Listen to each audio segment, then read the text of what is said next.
At 77, Richard Lawson thought he knew what loneliness felt like, till the day his front yard filled with the sound of car doors slamming. For 5 quiet years since his beloved wife Helen passed, Richard had lived alone in there. 2-story home overlooking the Chesapeake Bay, a house they bought together back in the 1980s. Every wall carried a memory. Every corner still whispered her presence. But that morning his peaceful routine ended when his son Michael, daughter-in-law Brenda, and grandchildren Ethan and Emily arrived unannounced, hauling 6 oversized suitcases up the steps. Richard stood on the porch in his worn robe, stunned. Michael claimed their house was under renovation and they'd only stay for a couple weeks. But Richard felt something unsettling in Brenda's determined stride as she marched into the kitchen, already criticizing his groceries and tossing them into the trash. Moments later, Michael dropped the real blowy and Brenda would take. The master bedroom. The same bedroom Richard had shared with Helen for 45 years. He was told to move downstairs to a cramped guest room for his own safety. In that instant, Richard realized his life inside his own home was no longer his own.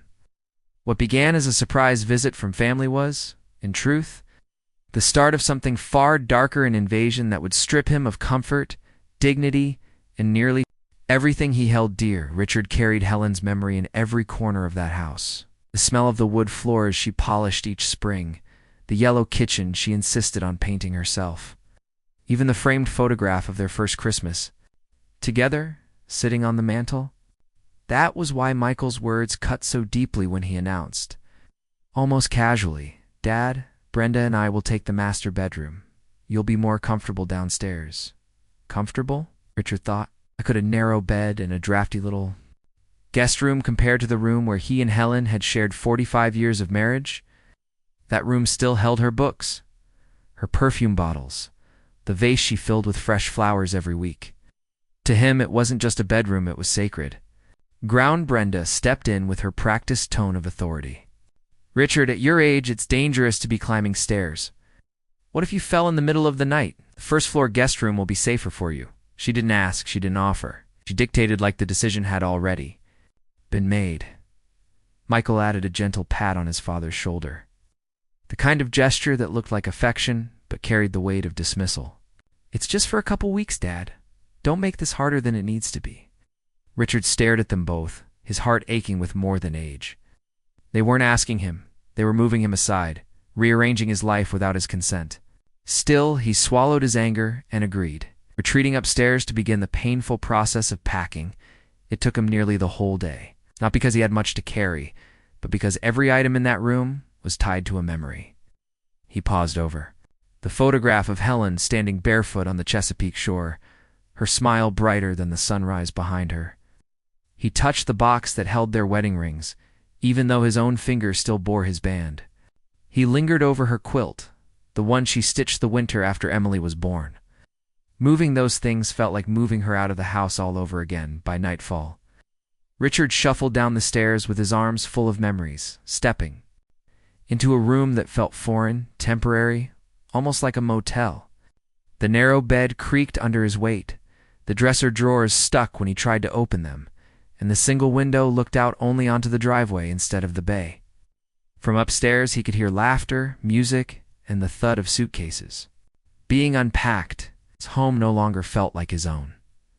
The next morning, Brenda's presence was everywhere. The refrigerator shelves were stripped bare, replaced with organic produce and soy milk he had never asked for. Helen's yellow kitchen walls, her favorite color, were declared outdated and targeted for repainting. Family photographs disappeared from the living room, replaced with Brenda's sleek decorations. Even the rhythm of the house had changed. Breakfast now at 8, not 7. No more morning coffee, only herbal tea. The television shows Richard had enjoyed for years were dismissed as too loud and old-fashioned. It wasn't just inconvenience, it was erasure. Richard said little, but inside he felt himself shrinking, as though he were no longer the owner of the home, but an unwanted guest, allowed to stay on someone else's terms. He watched his grandchildren retreat into their phones, offering only polite greetings. He watched his son grow more distant, speaking to him in the careful tone one might use with a child or a patient. And he watched Brenda take over every corner of the house, with the confidence of someone who already believed it belonged to her. Late one night, Richard sat on the narrow bed of his new room, holding Helen's photograph in his hands. "Would you do, love?" he whispered to the smiling face behind the glass. The silence that followed was louder than any answer. At 77, Richard Lawson was beginning to realize a painful truth.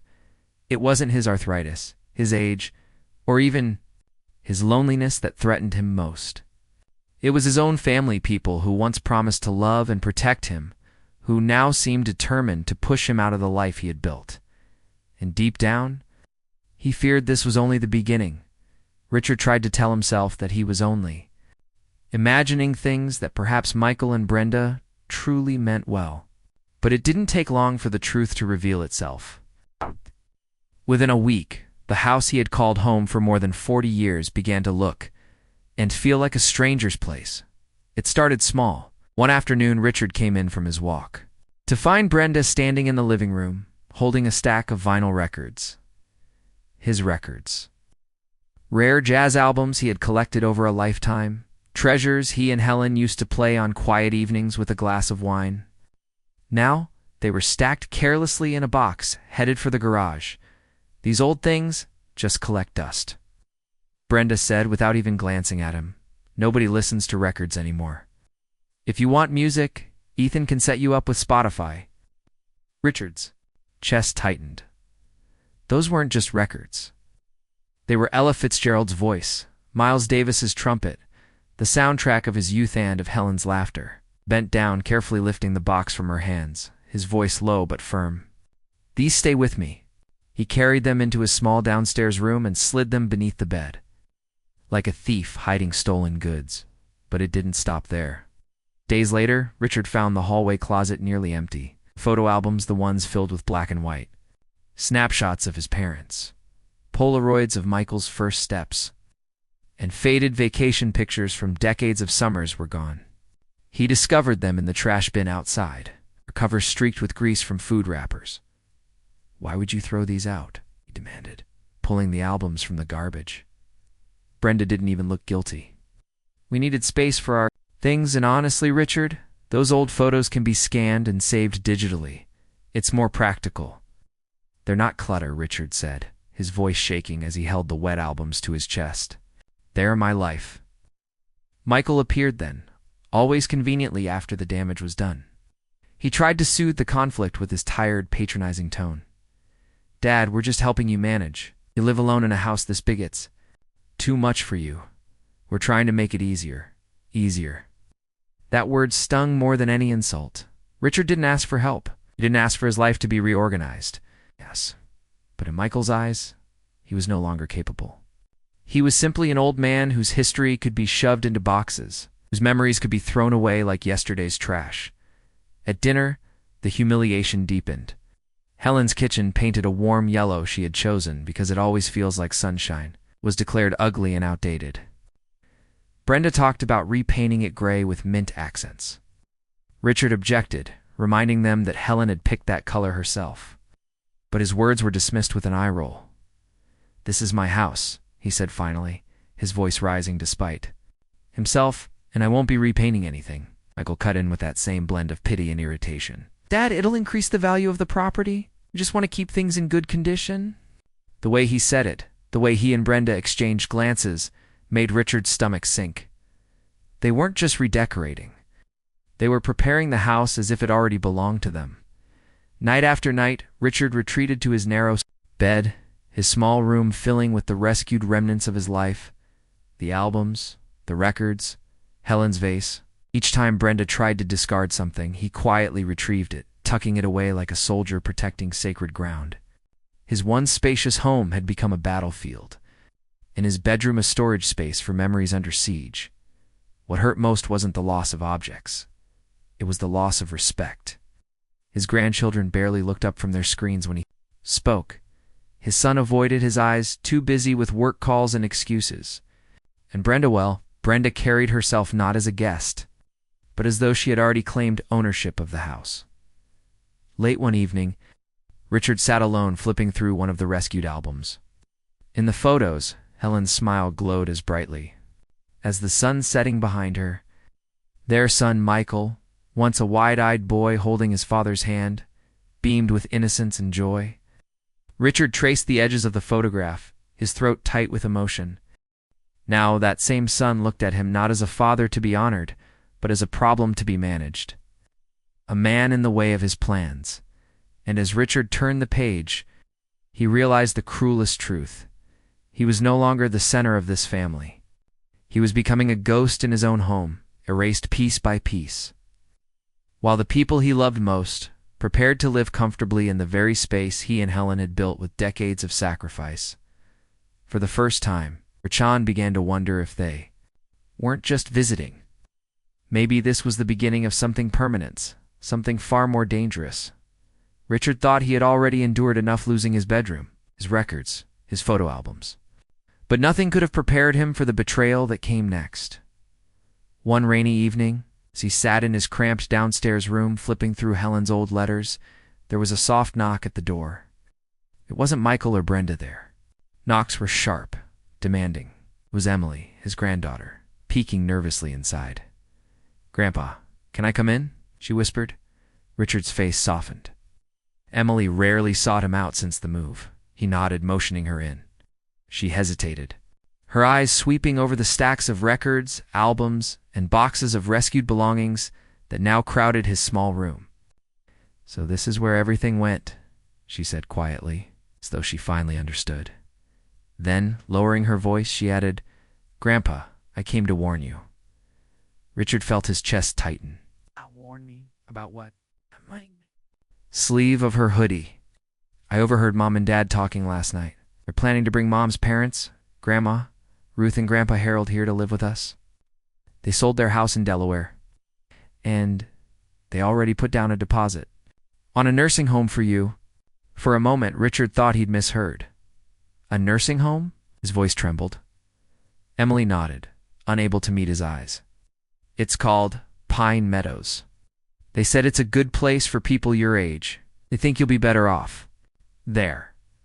Richard rose slowly from his chair, anger rushing through him like a fire. "Better off? I've been taking care of myself for 77 years. I built this house with Helen.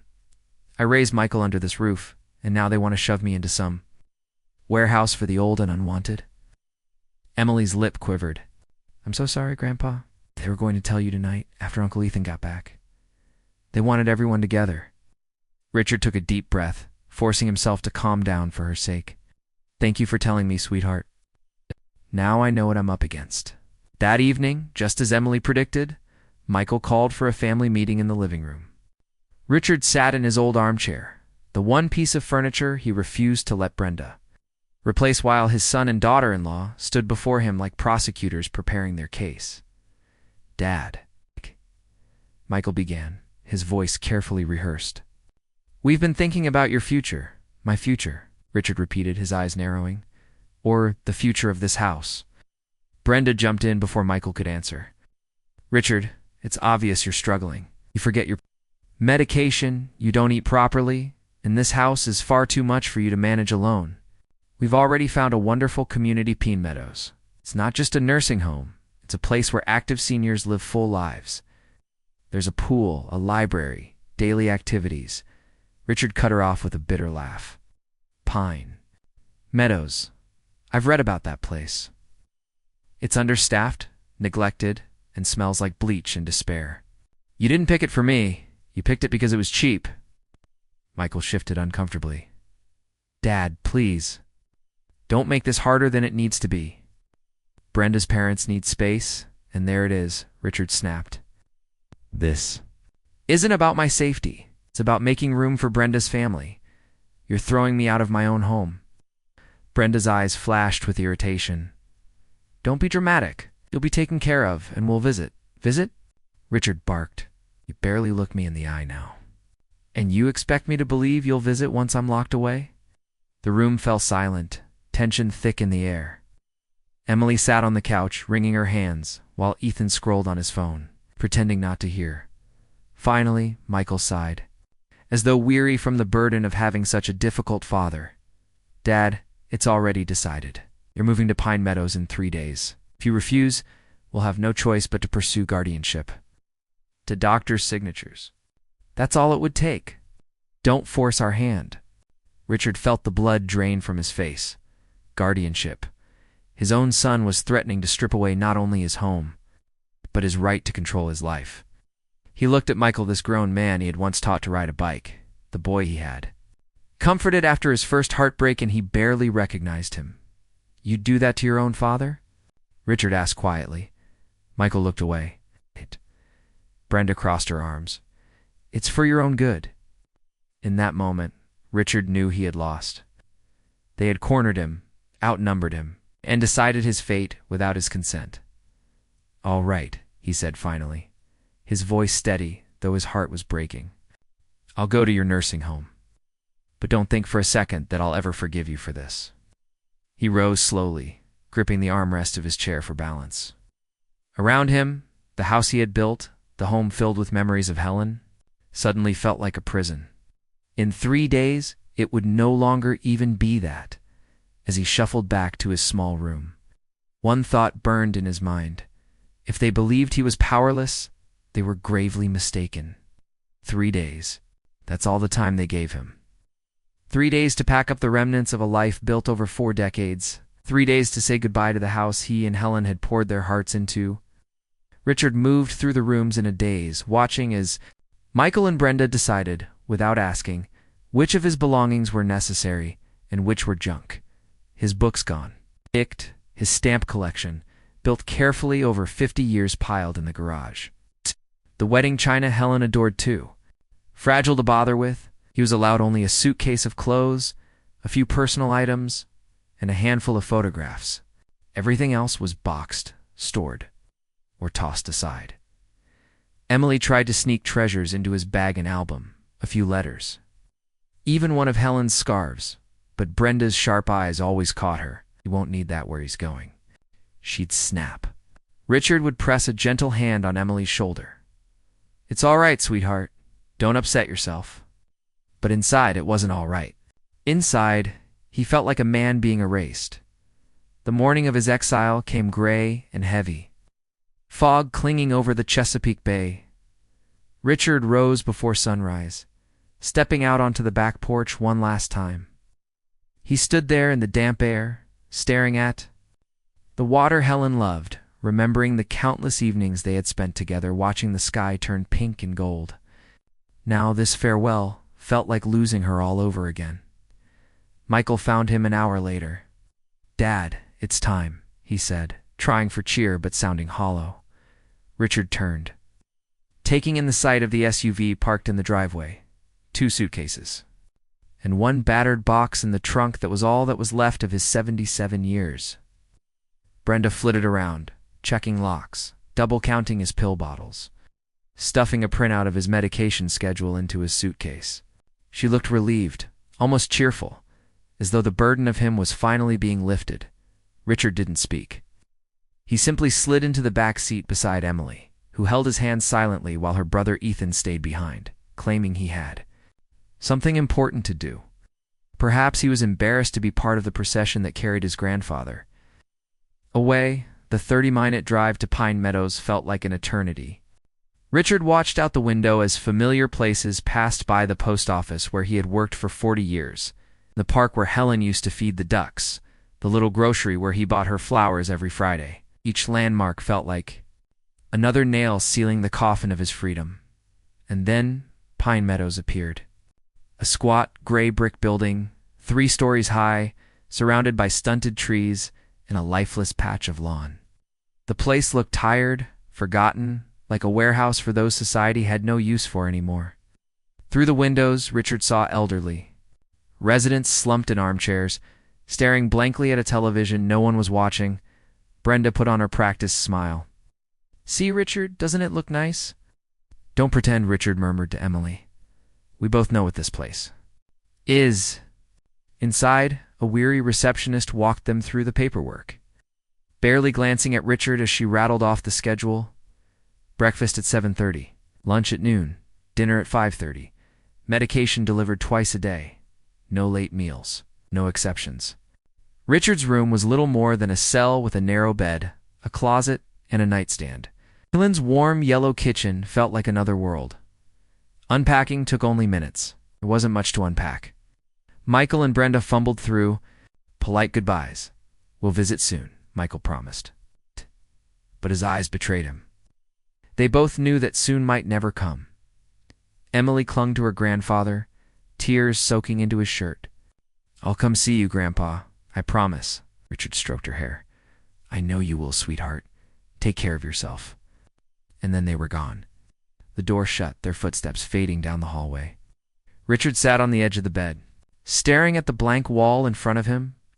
For the first time in years, he wept openly, not just for himself, but for the life that had been stolen from him piece by piece, by the very people he had once trusted most. The first week at Pine Meadows was the longest week of his life. The food was tasteless, the routine suffocating, the atmosphere heavy with resignation. Most of the residents were far older, many with failing memories. Richard found himself sitting alone, flipping through the few photographs he had managed to keep, or staring out the window at the parking lot, waiting for Emily's car that never came. He had never felt so humiliated. He had never felt so alone. But deep inside, a stubborn ember of defiance still burned. They might have stripped him of his house, his freedom, even his dignity, but Richard Lawson was not done yet. Richard had nearly resigned himself to the dull rhythm, the Pine Meadows, the bland food, the endless schedules, the muted voices of people who had given up on living. Each day felt like an echo of the last, until one afternoon in the dining hall, something changed. He was pushing a tasteless spoonful of chicken stew around his plate when he heard a familiar voice. "Richard." "Lawson? Well, I'll be damned, is that really you?"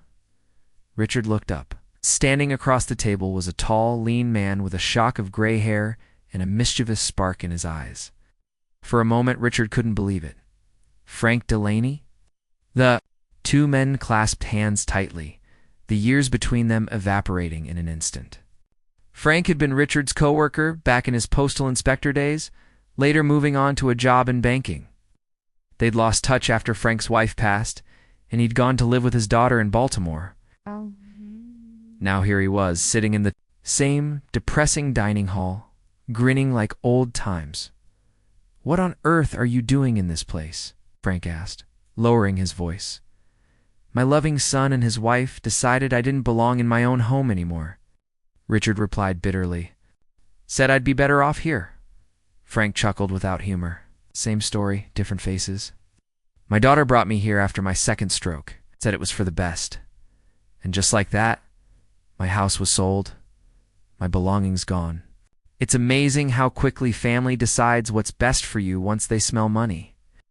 The two men sat together for hours, talking long after the trays had been cleared.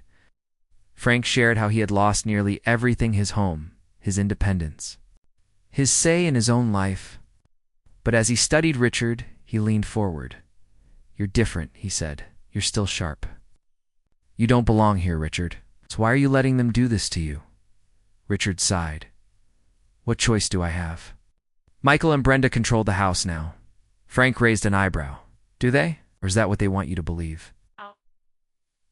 Richard? Frowned. "The house is still in my name." Michael was supposed to handle the deed years ago, but he kept putting it off. Something about taxes. Why? A slow smile spread across Frank's face. "Then the house is yours, which means you can do whatever you damn well please with it, including selling it." Richard blinked. Sell the house. The thought had never crossed his mind. That house wasn't just property, it was Helen's laughter in the kitchen, Emily's first Christmas morning, decades of memories pressed into the very walls. How could he sell it? Frank read the conflict in his eyes. "Listen, old friend, they threw you away like yesterday's garbage. They live in your house, use your things, and sent you here to die. Why not take back the power? Why not remind them that the old man still has teeth?" That night, lying in his narrow bed, Richard turned the idea over in his mind. The thought of Michael's face when he learned the house was no longer his to claim filled Richard with a warmth he hadn't felt in months. It wasn't just about revenge, it was about reclaiming control. The next morning, Frank introduced Richard to his nephew, Henry Delaney, a sharp-eyed real estate broker in his 40s. Henry arrived at Pine Meadows under the pretense of visiting his uncle, but as soon as they stepped into the garden, Richard saw the truth in his gaze. This was a man who got things done. "Mr. Lawson," Henry said, shaking his hand firmly. "Uncle Frank told me your situation, and I believe I can help." Richard eyed him skeptically. "And how do you plan to do that?" "I can't exactly walk out the front door and put up a for sale sign," Henry smiled. "You don't have to. If the house is legally yours, then you control its fate. You can find a buyer discreetly. They don't have to know until the deal is done." For the first time in weeks, Richard felt something spark inside him, hope. As the three of them sat together, whispering like conspirators, Richard realized he wasn't as powerless as Michael and Brenda believed. They had stripped him of dignity, humiliated him, and tossed him aside. But thanks to an old friend and a new ally, Richard Lawson was about to turn the tables. Richard had spent weeks swallowing humiliation. But now, for the first time, he felt the taste of defiance again. Frank's nephew, Henry Delaney, had laid out the plan with the precision of a man who had seen every trick in the book. "You still have the keys, right?" Henry asked one afternoon, in the Pine Meadows garden, where no staff bothered to listen. Richard patted his jacket pocket, had tucked the keys inside, the day Michael drove him away, almost by instinct. "Always," he said. Henry smiled. "Then we have everything we need." The scheme sounded almost like something from a spy novel. Henry would arrange day trips for Richard on paper. They would be outings organized by Pine Meadows, too. Local museums or parks. In reality, Henry would be waiting outside with his car, ready to drive Richard back to the house for private showings with potential buyers. No one at the nursing home would suspect. No one in Michael's household would. No, until it was too late. At first, Richard couldn't believe he was even considering it. He was 77 after all, not some young man plotting secret missions. But the memory of Brenda tossing his photo albums into the trash and Michael threatening guardianship hardened his resolve. If they thought they had stripped him of power, they were about to learn otherwise. The first showing was arranged for a couple from New York looking for a vacation home. Richard slipped away from Pine Meadows under the guise of a trip to the botanical gardens and climbed into Henry's sleek black sedan, his heart pounding with adrenaline. As they pulled up to the house, Richard's breath caught. His home looked the same from the outside, the bay glimmering beyond. The familiar white shutters, but he knew inside it had been claimed, invaded, stripped of Helen's warmth. The couple toured briskly, discussing remodels, tearing down the kitchen, building a pool. Richard watched in silence, his chest aching as they mapped out futures and rooms where his past still lived. In the end, they weren't interested in his condition for a guest house. But even through the sting, Richard felt something important. The power was his. He had control of the decision. A week later came the second showing. This time, the buyer wasn't a vacationer, but a man named Thomas Harrington, a 50-something businessman, who had sold his hotel chain and was ready to settle near the water for good. Unlike the New Yorkers, Thomas didn't see the house as a project to gut and rebuild. He saw it as a home with a history. As they walked through the rooms, he asked Richard about Helen, about the neighborhood, about the memories tied to those walls. Out back, he studied the land with the eye of someone envisioning not profit, but permanence. "Here," he said, pointing to the far corner of the lot, "you could build a guest house. 2 bedrooms, a porch, maybe even a small garden. Would that suit you?" Richard felt his throat tighten. For the first time, someone understood what he needed. Not charity, not pity, but dignity. A place of his own, on his own terms. Henry glanced at Richard, his eyes gleaming. This was the one. That night, back at Pine Meadows, Richard lay in his narrow bed, staring at the ceiling but unable to sleep. His mind replayed the conversation, Thomas's handshake, the respect in his tone. He wasn't just buying property. He was offering Richard a future. The plan was working. For weeks, Richard had felt like a prisoner, discarded and powerless. But now, he was the one making moves behind the scenes, the one shaping the outcome. His son and daughter-in-law still believed they had won, that they had buried him in this dreary place. But Richard Lawson knew the truth. he was about to turn their world upside down. Richard had always thought of himself as an honest man. He had worked 40 years at the post office, raised his son with discipline and fairness, and loved his wife with loyalty until her last breath. But sitting in the garden at Pine Meadows, listening to Henry Delaney lay out a secret plan, he realized something he never thought he'd admit. Sometimes revenge was survival. "You still hold the deed in your name, Mr. Lawson," Henry explained. "That's the key. They can push you out, they can humiliate you, but they can't touch what you legally own unless you let them." Richard gripped the arm of the bench. Michael threatened guardianship, said to doctor's notes, and the court would strip me of my rights. If that happens, the house is theirs. Henry shook his head. "Not if we act first.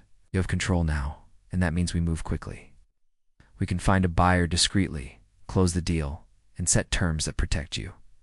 They won't know a thing until the ink is dry." The thought of it sent a current of energy through Richard's tired body. For weeks, he'd been treated like an invalid, like a relic gathering dust. Now, for the first time, he felt like a man again. The plan unfolded quietly, almost like a game of chess. Frank ran interference at Pine Meadows, distracting the staff with card games or endless questions, while Richard slipped out under the guise of doctor's appointments and day trips. Henry would be waiting at the curb, his sedan purring like a getaway car. The first time Richard walked through his old front door again, his heart clenched. Now the house looked familiar yet foreign, as if Helen's spirit had been painted over with Brenda's cold touch. Family photos replaced by abstract art curtains.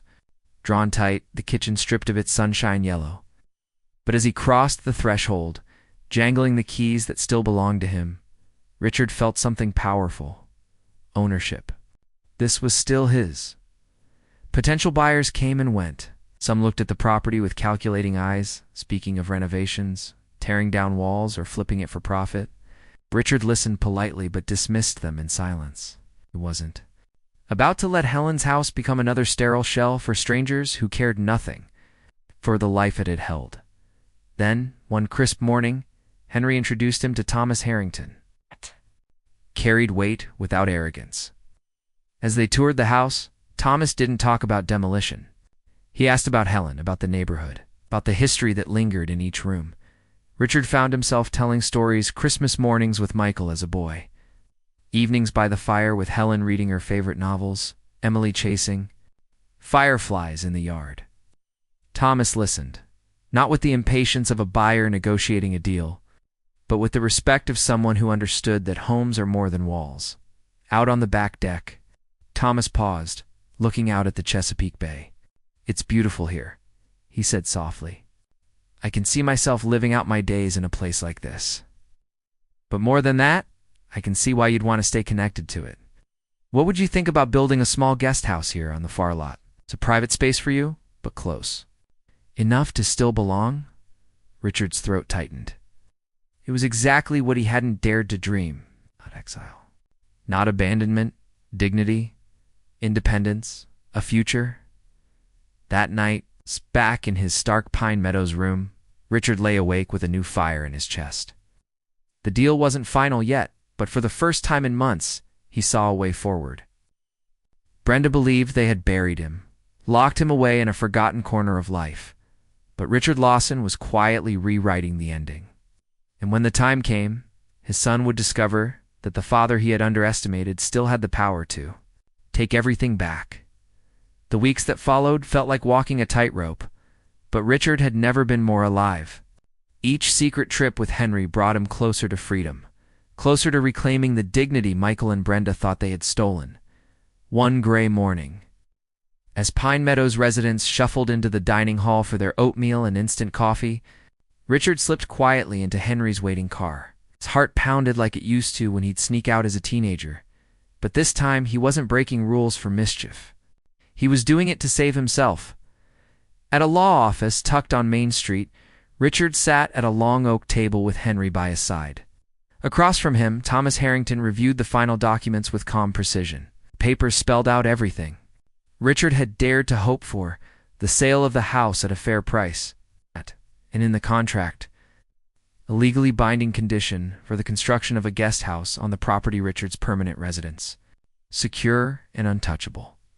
"Mr. Lawson," Thomas said, sliding the pen toward him, "I want you to know, I don't see this house as just a piece of land. I see it as a home with a legacy. I'll honor that, and I'll honor you for a moment." Richard's eyes blurred with tears. He thought of Helen, of the years they had worked and saved, of the love that filled those rooms. It wasn't being destroyed, it was being protected. With a steady hand, he signed his name, Richard Lawson. The scratch of the pen sounded like a battle cry. It was done. The house was no longer Michael's to covet, no longer Brenda's trophy. It was out of their reach forever. Henry clapped him on the shoulder. "Congratulations, Richard. You just pulled off the quietest coup in family history." The drive back to Pine Meadows felt different that day. For the first time, the dreary brick walls of the facility didn't crush his spirit. They were temporary, just a waiting room before his new chapter began. But Richard wasn't content with just winning quietly. He wanted Michael and Brenda to feel the sting of what they had done. Every insult, every dismissal, every act of cruelty repaid in full. And the moment they discovered the house was gone, that sting would come sharp and deep. He began preparing for the inevitable confrontation. Late at night, when the halls were silent, Richard organized his few possessions. The albums he'd rescued, the records Emily had smuggled, Helen's scarf still faintly carrying her perfume. He packed them carefully into a box labeled to bring home. Home. That word no longer meant exile or erasure. It meant a guest house by the bay, his records spinning again. Emily visiting without Brenda's sharp tongue cutting into every moment. A place where his life belonged to him. The paperwork was filed, the funds transferred, and the deed recorded with the county. It was official. The Lawson house was now Thomas Harrington's, and Richard's future was written in black ink. 2 days later, Michael showed up at Pine Meadows. He strolled in with his usual false cheer, Brenda trailing behind him with that satisfied look she always wore when she believed she had one. "Dad," Michael said, "we've been talking with a contractor. We're thinking of renovating the SCE. Upstairs and maybe renting it out for extra income. Just wanted to keep you in the loop." Richard studied his son for a long, silent moment, the corners of his mouth twitching with the shadow of a smile. He almost pitied him. "Almost. Michael," he said finally. His voice calm, but carrying a weight that made both his son and daughter-in-law shift uneasily. "You might want to check the county records before you start making those plans." Brenda frowned. "What's that supposed to mean?" Richard only leaned back in his chair, a quiet fire glowing in his eyes. "Let's just say, things aren't quite as they seem anymore." He didn't explain further. He didn't need to. The storm was coming. Richard Lawson was ready to face it head-on. Michael always carried himself with the smug confidence of a man who believed the world bent in his favor. But when he burst through the double doors of Pine Meadows that afternoon, dragging Brenda behind him, his face was anything but calm. His cheeks were red, his eyes wide with rage, and in his fist he clutched a stack of papers. He found Richard in the community room, playing cards with Frank. Without a word, Michael slammed the papers down on the table. "You sold the house," he hissed, his voice trembling. "You actually sold it." The room fell silent. Even the nurse handing out pills froze mid-step. Richard didn't flinch. He calmly set down his cards and met his son's furious gaze. "That's right, I did." Brenda's voice cracked as she jumped in. "How could you, Richard? That was our home, our security. Do you have any idea what you've done to us?" Richard rose slowly, his movements deliberate, commanding. For the first time in months, it wasn't the frail old man shuffled off to the side. He was a father standing tall, a man who still owned his choices. "What I've done," Richard said, his voice low but steady, "is take back what was mine. The home Helen and I built was never yours to claim. You treated me like a burden, shoved me into this place, and plotted to erase me from my own life. Did you think I would just sit quietly and let you succeed?" Michael's jaw clenched, his hands trembling as he tried to keep control. "That house was supposed to be my inheritance, Dad, my future. You had no right, no right." Richard's voice thundered through the room, and even Brenda stepped back. I had every right. I paid for that home. I lived in it with your mother for 40 years. And when she passed, she trusted me to protect it, not to hand it over to a son who sees me as nothing but an obstacle. Brenda scoffed, her anger sharp and ugly. You're being dramatic. We were trying to help you. You don't belong on your own anymore. You're old, Richard. You need people to make decisions for you. Richard's eyes flashed. No, Brenda. What you wanted was control. Control over me, over my house, over every dollar you thought you could wring from my life. Well, that's gone now. You'll get nothing from me, not the house, not the money, not even the satisfaction of watching me disappear quietly. The tension crackled. Residents peered from doorways. Staff exchanged nervous glances. And Emily, who had rushed in behind her parents, stood frozen, her eyes wide with both fear and admiration. She had never seen her grandfather like this. Michael leaned across the table, his face inches from Richard's. Do you have any idea what you've done to your own family? Richard didn't blink. No, Michael. The real question is, do you have any idea what you did to yours? You chose greed over respect. You chose cruelty over love. You stopped being my son the day you tried to bury me alive in this place. Words struck like a hammer. Michael's face crumpled, anger warring with shame. But before he could answer, Richard picked up the papers his son had thrown on the table. With deliberate calm, he tucked them into his jacket pocket. You can rant and rage all you want, Richard said. But it's over. The house belongs to Thomas Harrington now, and soon enough, I'll be moving into the guest house he's building for me. My life is mine again. And you, he paused. Letting the silence stretch, you'll have to live with the fact that you lost everything. Not because I betrayed you, but because you betrayed me. Brenda sputtered. Michael's fists clenched, but they had no power left. The deed was done. The house was gone. Their plan had collapsed. Emily broke the silence first. She stepped forward, slipped her hand into her grandfather's, and whispered, I'm proud of you, Grandpa. Richard's chest swelled.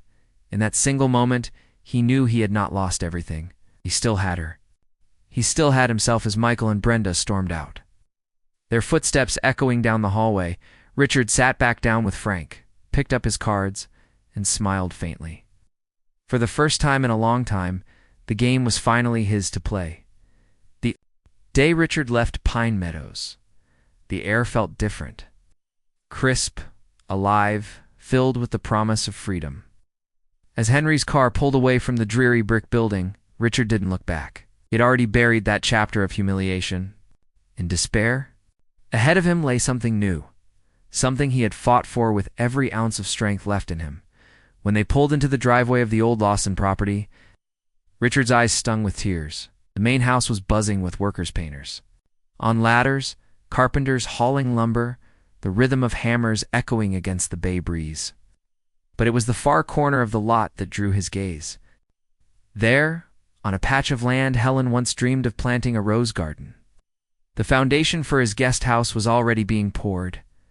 Thomas Harrington walked up, shaking Richard's hand firmly. Welcome home, Mr. Lawson. It's going to be a fine place. 2 bedrooms, a little porch facing the water, and I made sure we added space for your records and books. A man needs his comforts. Richard's throat tightened.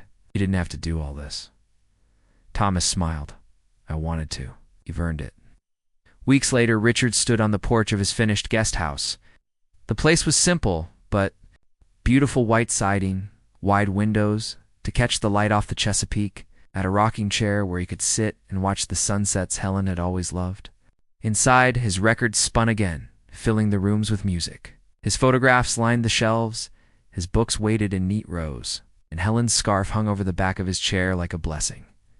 Emily was his first visitor. She ran up the steps, her eyes wide as she looked around.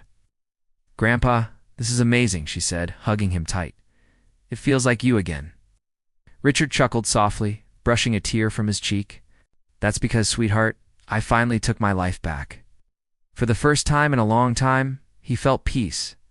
Not the peace of surrender, but the peace of victory. Michael and Brenda no longer controlled him. They had stormed away from Pine Meadows weeks earlier, their pride shattered, their plans ruined. He hadn't heard from them since. Maybe someday they would reflect on what they had lost. But Richard no longer carried that weight. He had Emily, his freedom, and a home filled with dignity. That was enough. As the sun dipped low over the bay, painting the water in gold and crimson, Richard rocked gently on the porch. He thought of Helen and whispered, "I kept my promise, love. I didn't let them take everything." And for the first time since her passing, he felt her presence not in sorrow, but in quiet joy. Richard's story is a reminder that no matter how old we are, no matter how others may try to strip away our worth, we are never powerless unless we choose to be.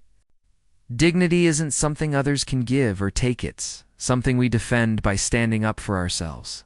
Family can bring love, but when betrayal comes, we must have the courage to protect what truly matters: our independence, our voice, and our right to live on our own terms. So I want to ask you, have you ever faced a moment where you had to reclaim your dignity, even from the people closest to you? Share your story in the comments below. And if Richard's journey touched your heart, make sure to like this video, subscribe to the channel, and hit the bell icon, because stories like these remind us all that it's never too late to take back our lives.